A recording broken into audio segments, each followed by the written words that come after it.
My name is Trish Ware, and I am obsessed with all things pregnancy and birth, and helping you to navigate both the practical and the magical seasons of this journey called motherhood.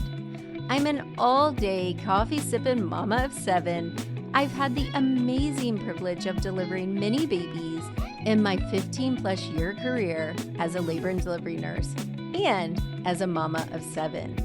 I'm here to help you take the guesswork out of childbirth so you can make the choices that are right for you and your baby. Quick note, this podcast is for educational purposes only and does not replace your medical advice. Check out our full disclaimer at the bottom of the show notes. Welcome, mamas. Good morning to you guys. I'm so happy you're here with us today. Today's guest is Daphne Delvaux, and she is the Mamattorney, and she is going to just share with us what it is that she's doing and why she's so passionate. So welcome, Daphne. Thank you. I'm an attorney, but I like to think of myself as a lawyer for babies. So I'm just like America's love lawyer, because there's a lot of attorneys that are out there they don't have good intentions. But my goal as an attorney is to help mothers understand their rights in the first place, and then also have the confidence to ask for what they need at work, with the goal of preventing separation between mother and baby, and also allow the mother to take care of her body during and after pregnancy. Because what we're seeing is that too many moms are pushing through their pregnancies to meet the obligations of their employer, or they're returning back to work way too soon when their baby's still way too young, not knowing that they actually have rights that they can use to spend more time with their baby, or not having the confidence or not feeling empowered to ask for what they need, which is very valid, of course, because we're going against the people paying us. And I do this in a way that is very holistic, in a sense that I don't teach anyone to be antagonistic, to be demanding. There's a way to educate your employer on what your rights are that they can really appreciate. Because most employers, and I'm an employer, but most employers do not keep track of all of these rules. Like it is very confusing. It is very overwhelming. So what we see a lot in the workplace is when mothers ask for something like maternity leave, the employers don't always know. Like they're not always aware of what the rules are, what their obligations are. So when a mother can go in and actually educate her employer, the employer can really appreciate that, because it keeps them also within the bounds of the law. So I teach women and mothers how to educate themselves and their employers, and then by extension, protect their babies. And I started doing that for myself when I was an employment attorney myself at a law firm, and really recognizing how my advocacy that I had used for my clients now had to be turned towards myself and my baby. And using the tools that I've been using for my clients and really harnessing those towards my own life, and creating a blueprint for other women to protect their careers while protecting their babies as well. So I started sharing some of this content on social media, and immediately just got a ton of responses, because there was a sense of, we don't know where to go. Like, we can't always trust our HR. Usually HR folks are great professionals, but they're not always legally trained. And they don't always know what the rules are, or sometimes they're not providing full education, because again, it's confusing. And then women were Googling and going on government websites, and it's all very confusing and overwhelming. And also the rules are different based on where you live. So women were just getting turned around, and they just didn't know where to go. And there was a sense of relief of, oh, finally, there's like an actual ally, another mom, someone who gets it, that can provide the trusted and consistent and reliable information. And I'm just basically your neighborhood legal geek that loves to read all of this stuff so that you don't have to worry about it. Because as moms, most moms don't want to read regulations, whether so if you can just have someone tell you what to do and what to say during these really tricky situations. What are you going to do when you have morning sickness and you're about to be late for work, but you're still throwing up? What are you going to do when you have a high-risk pregnancy? What are you going to do when you have to pump, but you have a deadline? There's all of these, there's a lot of friction between workplace demands and then our motherhood demands. And during the motherhood transition, especially pregnancy and postpartum, that tension can be really activated. And that's where we meet you. I love that so much. And I guarantee that this is such a huge gap. And as you were talking, I was just thinking about, like you said, like these employers probably don't even really know all that they're supposed to be doing. Maybe they haven't updated their policies or don't understand.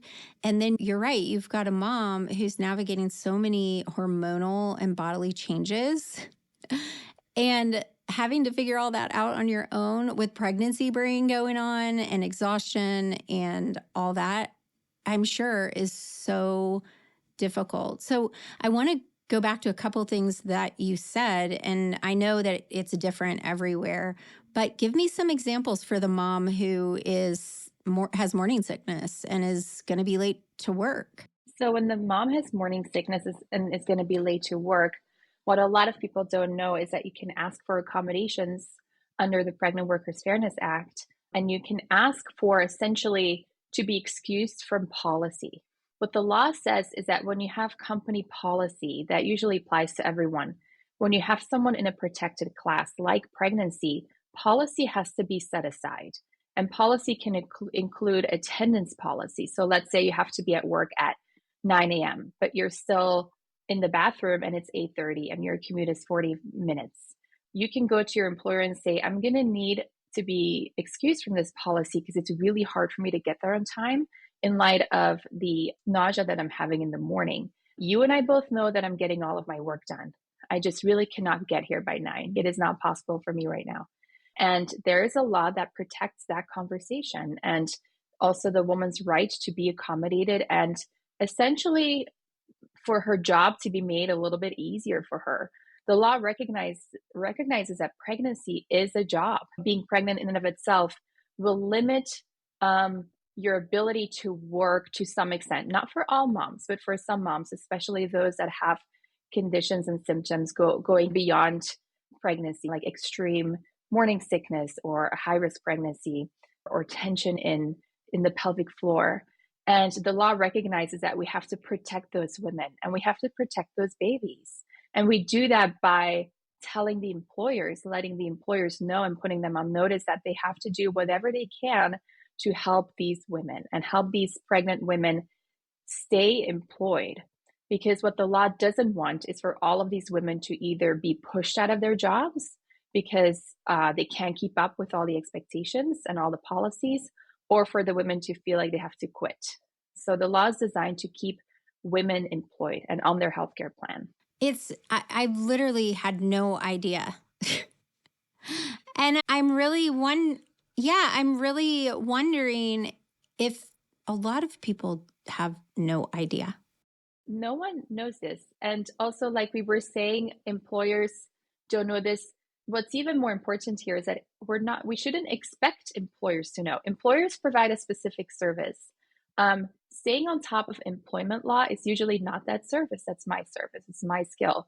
So expecting your employer to know all of this stuff, it is not reasonable. And what a lot of people do is that they expect their employers to tell them these things, which they won't. Like not only because they don't know, but it's not really in their best interest. So Hey, women you can have be to know late. You that don't have they to have follow the to. policy. Yeah, exactly. You don't see that a lot. So there's so many things like that. And even during the postpartum period. So what I help a lot of moms with when they exhaust their leave rights, when their leave rights come to an end, and let's say they have postpartum anxiety or postpartum depression, that is a qualifying reason to extend your maternity leave so you can stay home with your baby. Or when a parent is in the NICU, you can use accommodation rights to work remotely so that you can save your leave rights. Because I see a lot of parents with babies in the NICU go back to work to save leave rights. And there's just a lot of things that can be done. And I find what's really important here in this context is that, and I love the conversations we're having on social media when it comes to motherhood at work, because it is very hard. And I will also say that there's a ton of misleading content. There's a ton of outrage content that is actually steering women away from the options that they have. And my job is to teach you the options that are right in front of you that you didn't even know. So give me an example of some of this content that's leading them astray. So some of the things, so for example, even saying America has no maternity leave or even paid maternity leave, that's true for about half of the mothers. We do not have federal paid maternity leave, but a ton of states, more and more, every year have state benefit programs that mothers can use to get paid by their state so that they can take time off work. Whether or not Yes, the employer offers yes, it, the state. yes. Okay, So there's a that's lot of interesting. states that have paid leave programs that you can rely on so that you do not have to go unpaid. And women just don't know this, so they're not looking into it because we're all assuming that we have no paid maternity leave. In addition, we do not actually use the concept maternity leave in the legal. When we talk about these leave rights, we talk about medical leave, we talk about family leave, we talk about bonding leave. So when women ask for maternity leave, it is the wrong question. So there's just a lot of these little nuances and intricacies that you just don't know unless you're an expert. And I'm just seeing a lot of conversations within the context of maternity leave by non-experts that are actually misinforming women. I'm thinking back to any content that we've done, and I'm like, gosh, I hope I haven't done that. Obviously, yeah. Okay, good. Because I don't think I so. mean, I I would have remember told you. last Mother's Day, I was like, what moms really want? And I wrote paid maternity leave. Yeah, no, and it's great. And we all do. And I work with the Chamber of Mothers, an organization I co founded to advocate for paid leave for all mothers. And we shouldn't discount or minimize the importance of that. But when I speak about these issues, I always make sure to mention at the very least that there are state programs, state benefit programs that about half of the women in America have access to. So that while we That's incredible. Right. So while we fight for paid leave for all, which we absolutely need, and it's vital and essential, we also cannot forget about the mothers that have access to it right now and just do not know. That's amazing. I had a neighbor, it just blows my mind. I had a neighbor at my last house, and she was getting ready to deliver. And I don't remember exactly where she worked, but somewhere here in Nashville. She got 2 weeks off. Yeah. 2 weeks. Hmm. And I was like, I can't even fathom that. So when I would sit down with a woman like that, I would ask her, like, have you looked into your accommodation rights? Because often what women ask for is their leave, maternity leave, and the employer says we don't offer that because it's a question about policy instead of rights. And we would have to check the eligibility for the actual leave rights, which is different from the policy that the company provides. And then we would have to look into accommodation rights as well. So I usually have a whole conversation with these women, which usually ends up with the woman being completely blown away that she had options that she didn't know about. And I don't want to represent that it's easy or that we have all these protections, which we don't. Like, it's still pretty barren, but there are some things we can do. And I think my job is to educate women that who assume they have no options, that may not be true.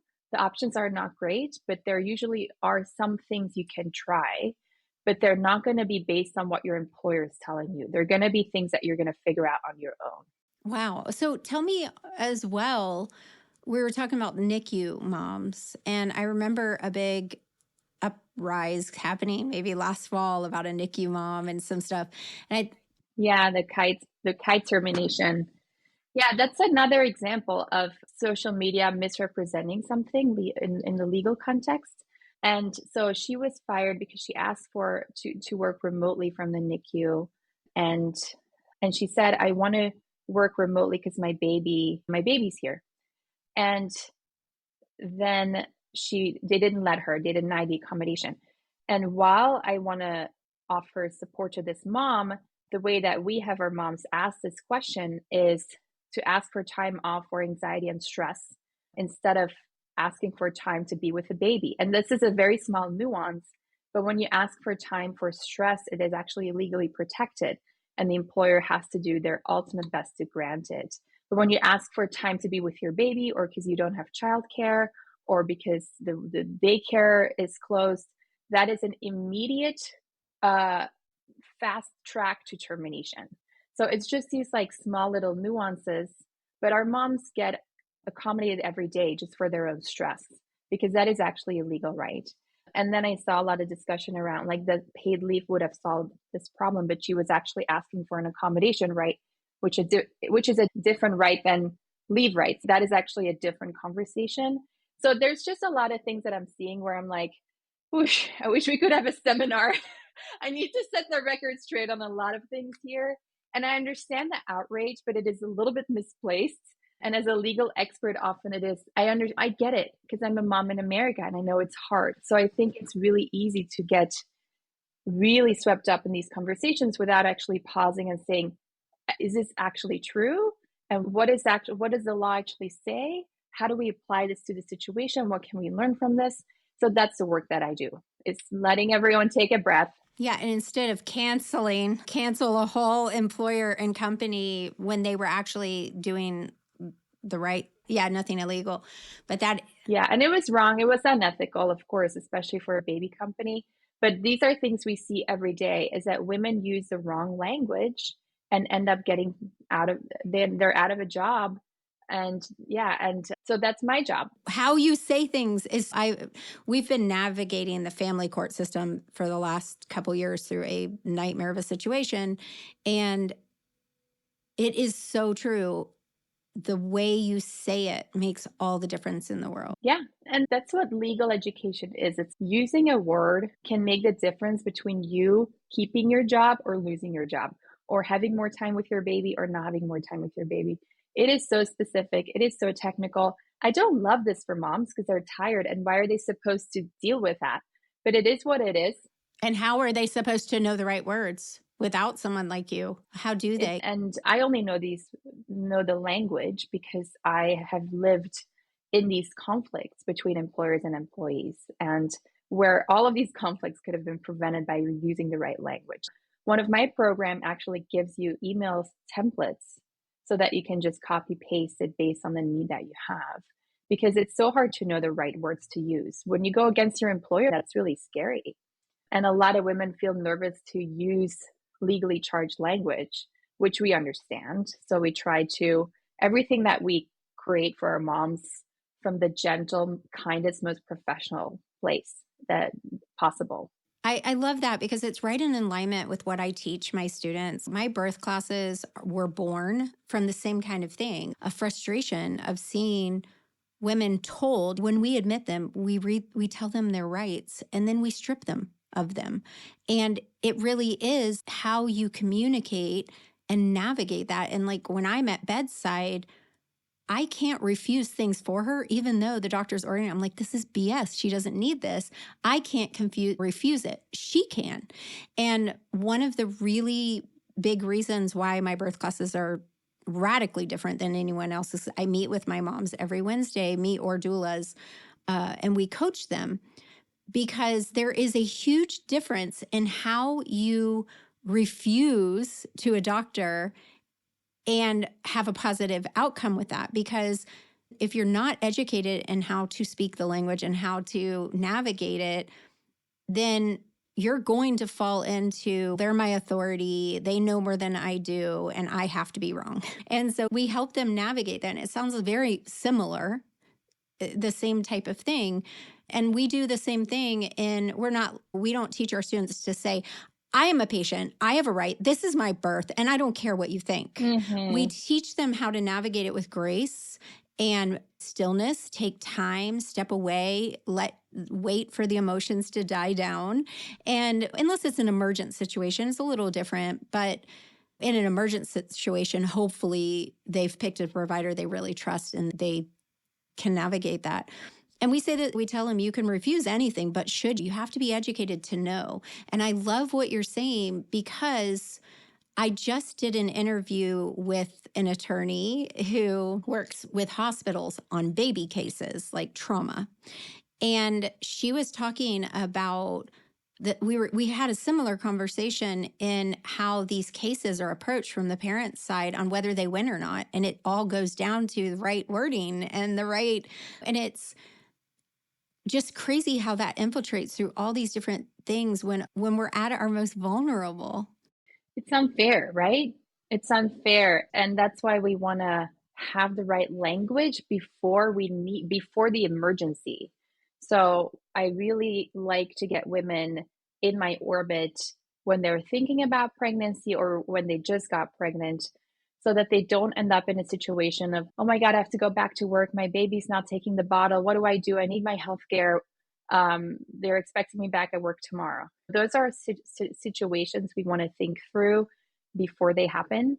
And leave planning, for example, is another issue where we want to get on that, like when we're pregnant, right when we got pregnant, instead of waiting too long to start prepping for our leave, because then you can end up suddenly with a complication. You have to go to the hospital, your boss is waiting for a project. And so we're very mindful of the prevention that we can do. And I definitely think within birthing as well, we just prepared with the Chamber of Mothers, like a mom's bill of rights with all of the rights in the healthcare context that you can attach to your birth plan, so that you actually think about it before you go into the emergency situation. Because when you're vulnerable, you cannot advocate for yourself.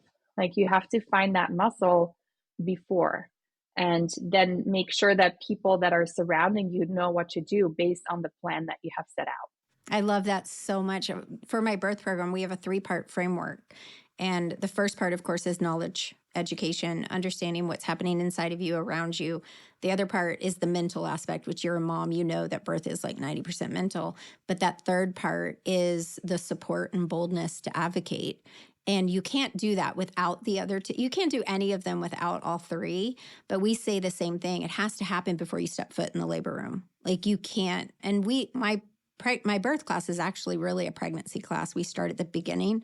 I'm the same way. I love when they join me when they're trying to conceive or early pregnancy, because I can help them navigate all those really pivotal early decisions you make that can so affect your birth, and how to navigate the conversations with the providers that they love to put off till the very end, because then you're too exhausted to switch providers or what have you. But I love that you're saying the same thing. Like, you don't know if you're going to be that one who has extreme nausea and vomiting and all those things. Like, being prepared with that knowledge is just so powerful. I love that so much. I have a couple other questions for you, and I'll put some links in the show notes, in the captions for you guys, so that you can find Daphne's content. And we'll talk about that in just a second. What about dads? Yeah, let's talk about dads. I have a few cases because I have a law firm as well, and we represent moms and we represent dads. Dads come to me usually when they are demoted after parental leave. So when they go on paternity leave and they come back, and then there's this assumption that dad is not committed anymore, or dad is no longer one of the guys that is there sacrificing his whole life. So dads actually have rights specifically related to caretaking. Dads also have leave rights. Now, they're not taking it. This is something we should talk about. And when I'm talking about dads, what is essential is that as a couple or as co-parents, you're going to have a meeting with each other where you're looking at what the rights are collectively for both parents. And then you figure out what is our joint leave plan. What I like to do with couples when I work with them is have them stagger their leaves, a little bit of time together in the beginning, and then mom stays home, and then dad stays home when mom returns to work, because that allows mom to have peace of mind to return to work with the other parent with the baby instead of a stranger often, or a daycare center. And then she can really focus on her reentry and finding strength in that before fully moving into some sort of care facility or provider. So what I like to do with dads is making sure that they take their paternity leave when mom returns to work. And dads also have to actually know their rights to paternity leave and then actually take paternity leave. And that's the issue we're seeing, is that it's not really the norm, right? Like, it's still expected that women take the time off and dads take maybe a few days and go back to work. And that's something that we're trying to educate dads on as well, is making sure that they don't know their rights. And also, moms have to stand firm in this. Like, if as a mom you have to take the time, because really you have no option as a mom, and also usually you really want to, but dads, it seems like it's optional for them, and I'm not okay with that. Like, dad really needs to be held to be the equal parent here, especially if mom is already doing all the work of physically moving through pregnancy and postpartum. So, having a conversation with your partner, looking at what the leave rights are first, and then what the handbook provides, those are two separate things. And then really coming up with a joint parental leave plan. And again, you want to do that early. You want to do that when you just found out you're pregnant, because sometimes you can run into a situation where you realize one or both of the parents do not have any benefits options or paid leave policy, and then you have to save. You have to save up. I tell a lot of parents that are in that situation, instead of having a baby list with all of the expensive stuff, you can ask for your community to fund your parental leave. But you want to know that early. You don't, too many dads are like, oh, my wife's having a baby. And then they don't actually have that conversation at work of what am I entitled to? Often they just go back to work after a few days. So it's important that dads know and feel empowered to take the time. They're worried about retaliation, which absolutely happens. There's data on that. But moms are worried about retaliation too, and we don't really have an option. So the more that dads can take the time, the less moms will be discriminated against, because otherwise it's only women that are taking the time. So this is just so brilliant. I love it. So what about with the same situation? Because when you were talking about the mom who is going to be late because she's so sick, what if she has other children that have to go to daycare and all of that? Does dad have rights if this is all going on that he can be late to work, or no? Would that not apply? Dad does not have rights to be late to work because it wouldn't be based on his own condition. But dad would have a right if he has anxiety. So if he's experiencing anxiety from managing the family and the pressure of providing and all of the things, he can ask for accommodations based on stress or a leave of absence. If that's the case, none of us are ever going to work again. I know. But people don't know that you don't need to have a physical condition to ask for accommodation rights or leave rights. You can actually have a mental experience as well. And can they penalize you for that?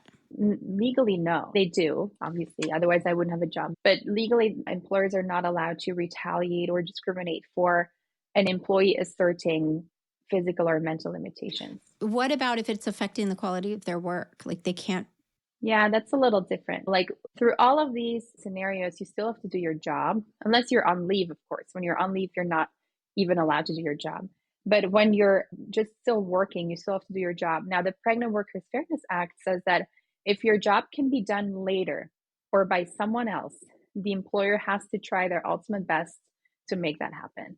So if there are non-urgent projects, and especially because pregnancy is a limited period of time, then those have to be done later. That's good to know, because I was wondering that, because I know when you were saying about the mom who's sick and you mentioned in that her work was being performed well and completed. I knew that had to be an important. Anything else? Because we talked when we first started that we like to keep these shorter and sweet, because we know you mamas are exhausted. You might be chasing toddlers or just tired, but tell anything else that you feel is really important to know, and tell everyone where they can find you. And I'm going to put links to your resources in the show notes. I think the most important thing to know is to not wait too long to announce your pregnancy. That usually has the opposite effect. So that can really backfire, because it's only when you give notice of your pregnancy that you can use the protections and are also actually protected from discrimination. So I see there's this assumption. That's so contrary to everyone else saying, don't announce just in case. And you mean to the employer. They don't have to tell everyone they work with. They can tell the employer. Yeah, it's really a risky move, because eventually you're going to have to announce it. Pregnancy to the employer. No, but to the employer, like right away, I have my mom's announce it in writing, because then you can use accommodation rights. And then if something adverse happens to your job, you can take recourse. What a lot of moms do is they will wait, and then the employer actually notices that the work quality is going down. And then the mom ends up on a performance improvement plan, and then sometimes out of a job. And then they call me and then I'm like, did you even tell me you're pregnant? No, I was fired. I was worried I would get fired. And I'm like, you ended up fired, and now you can't do anything. So when you assert your right, when you assert your pregnancy and something bad happens, you can tie that to your pregnancy and you can take recourse. And also, if you wait too long to announce your pregnancy, you're giving your employer a really short window to prepare for your absence. And I think as moms, it's important that we're not naive about the fact that a leave of absence creates an impact. Like it has an operational effect on an organization. Like I have also been on the receiving end of that as an employer. And I think a lot of moms are like, feel like it's the employer's problem to figure it out. And I don't think that's fair to an employer. When you're pregnant and you give an employer a lot of time to find someone else, to train someone else, to reshuffle your work, you're actually going to reduce the chance of being discriminated against. Because if you're not helping your employer and you give them really short windows to prepare, they're going to distrust you. And we see that a lot in our cases is that when women hide their pregnancies, bosses feel like the woman lacks transparency. And that can really cut against you in the long run. And like you said, if they don't know you're pregnant, then they don't have to go by that act Right. or They don't have to accommodations follow because any they have rules. no idea. Yeah. And then if you're late, they can fire you on the spot. And then if you're like, I'm pregnant, it doesn't work that way. Like you cannot suddenly assert your pregnancy after the fact. You don't have rights just because you're pregnant. You only have rights when your employer knows you're pregnant. That is a huge golden nugget, you guys. Huge golden nugget. I really am just so blown away and thinking I really want to chat with you about how we can work together because this just isn't common knowledge. And we have our Mama membership, which is part of our program. So we have moms from trying to conceive all the way to a few years postpartum and getting pregnant yet again. So I love all of this. This is so valuable, and I'm just so grateful for what you're doing. Thank you so much. And everyone, you guys can find Daphne on Instagram as the Mamattorney, correct?